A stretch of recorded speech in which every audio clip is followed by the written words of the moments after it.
The 9 Seconds.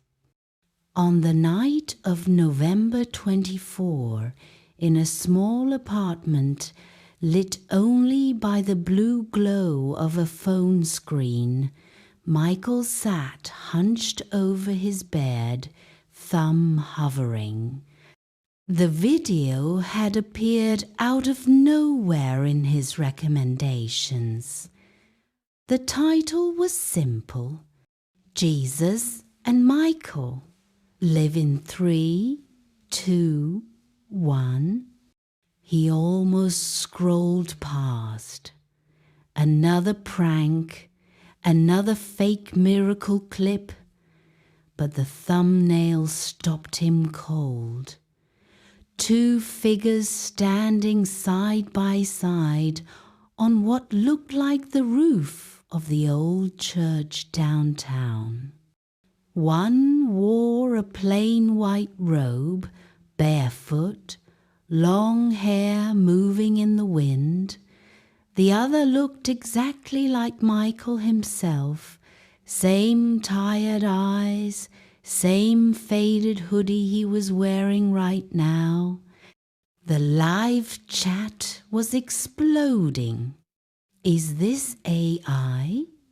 Deepfake confirmed. Bro predicted the date in his last video. Look. Michael's heart punched his ribs. 3 months ago, some random account named at RealJesus2025 had posted a single tweet. November 24, 9 seconds. Don't skip. J. He had laughed at it then. Now the countdown hit 0 and the camera zoomed in. The man in the robe spoke first, voice calm, like someone who had already seen the ending.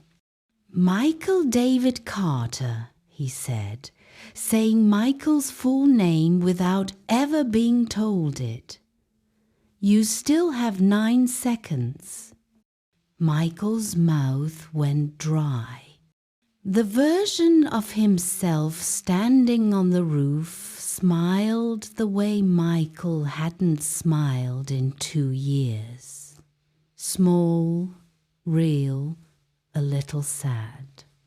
Bro, the other Michael said, you know exactly what this is about. You felt it the night she left. You still feel it every time you open that same unsent message.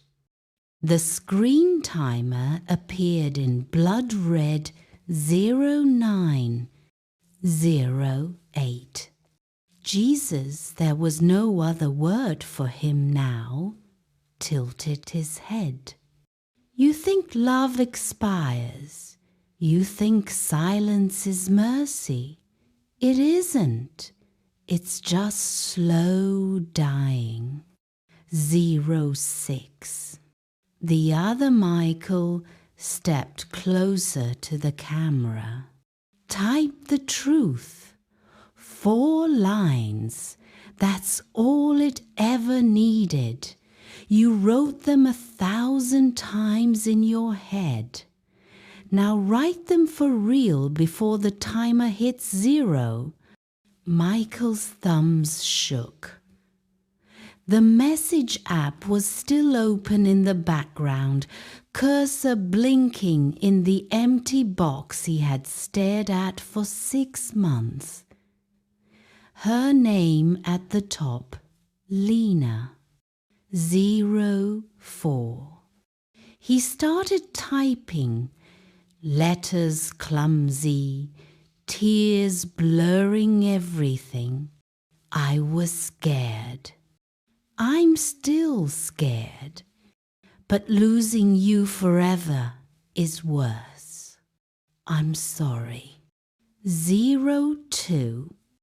His thumb hovered over send. Jesus' voice, soft as breath.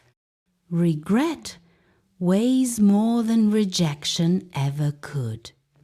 01. Michael pressed send. 0. The screen went black. For 3 full seconds, the phone showed nothing but his own reflection. Eyes red, mouth open. Then a single notification slid down. Lena is typing. Michael laughed and cried at the same time. The sound raw and ugly and alive.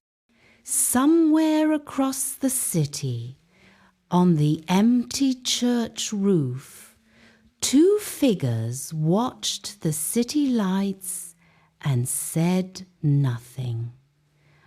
After a moment, the one in the robe put a hand on the shoulder of the one in the hoodie. "Good call," the hoodie Michael said. The other smiled. The kind of smile that had seen every possible ending and still chose hope. 9 seconds, Jesus said. Sometimes that's all a lifetime needs.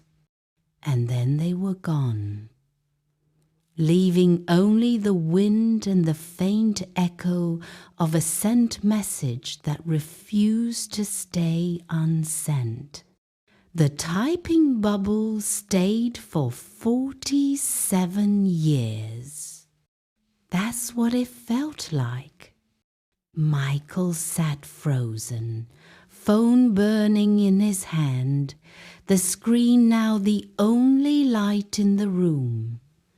The apartment was silent except for the low hum of the refrigerator and the thud of his own pulse. Then the reply came.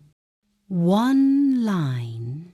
"Lena, I never stopped waiting for those 4 lines."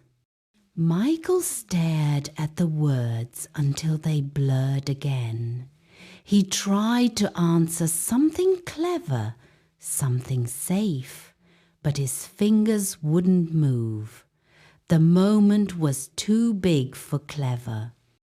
Another message appeared before he could. "Lena, I'm outside." He stood so fast, the phone slipped from his hand and clattered to the floor. The screen stayed lit, face up, like it was watching him.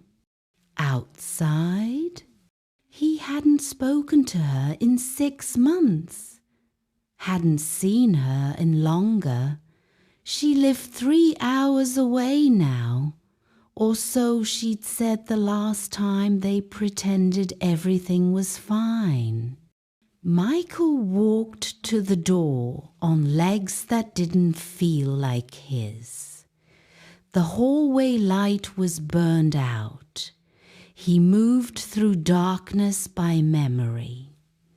When he opened the door, the November cold rushed in.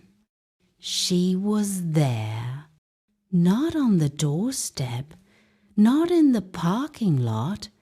She stood in the middle of the street under the one working street lamp, wearing the same green coat she wore the night she left. Snow had started to fall thin, quiet flakes that melted the second they touched the ground. Lena looked up at him, eyes shining, cheeks red from the wind. "I got in the car the second you sent it," she said. Her voice cracked on the last word. "I drove like an idiot. I didn't even grab my phone charger." Michael couldn't speak. He just stepped forward, 1 step, too, until he was close enough to see the tears frozen on her lashes. "I thought you'd blocked me," he finally managed.